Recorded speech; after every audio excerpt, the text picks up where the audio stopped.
America. And now to this morning's Newsmax crime report and the horrifying story of a mom who brutally lost her life at a New York City gas station as witnesses watched in disbelief while they filled their tanks.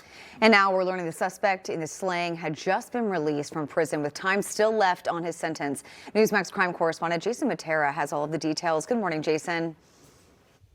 Good morning, Mark, Charlotte. So the viciousness of this alleged crime is shocking, but sadly what's not shocking is the familiar backdrop emerging. A victim who may still be alive today if a convicted criminal had been forced to finish his actual prison sentence. And now 3 children, ages 10, 3, and 1, are without their mother. The violence erupted on Saturday morning in Suffolk County, New York, when authorities say Julianne Bachman was stabbed to death in the chest and neck. Police say that the culprit is Michael McHenry, whom they have identified as her 40-year-old boyfriend. Witnesses reportedly looked on in horror and called 911. McHenry took off after the alleged fatal stabbing, leaving his girlfriend to die in front of a Speedway gas station. Police arrested McHenry later that day.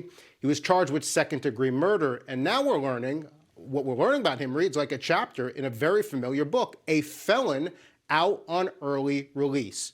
According to New York State prison records, McHenry was convicted of second-degree attempted assault in 2024 and sentenced to 2 to 4 years behind bars. But he was released on parole on March 11th, meaning he could have remained locked up for roughly another 2 years under his original sentence. But he wasn't, and now friends and family are grieving the loss of this young mom whose life was cut short at just 30 years old. To Raphael Mongol of the Manhattan Institute, this is yet another reminder that the practice of parole needs a serious rethink because too many dangerous offenders are being released back onto the street only to commit something far worse. What we know in America today is that a huge portion of the serious violent crime that occurs is committed by people with active criminal justice statuses, including parole.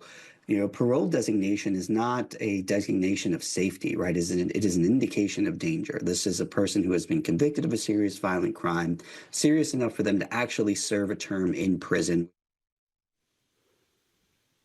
Now we reached out to the New York State Department of Corrections to ask why Michael McHenry was granted parole after serving roughly half of what could have been a 4-year prison sentence.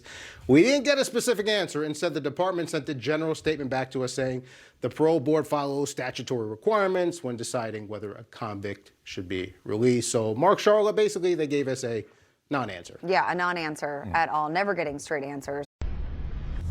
Information. Truth.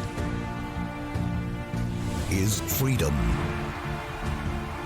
Is Newsmax. It's real news for real people.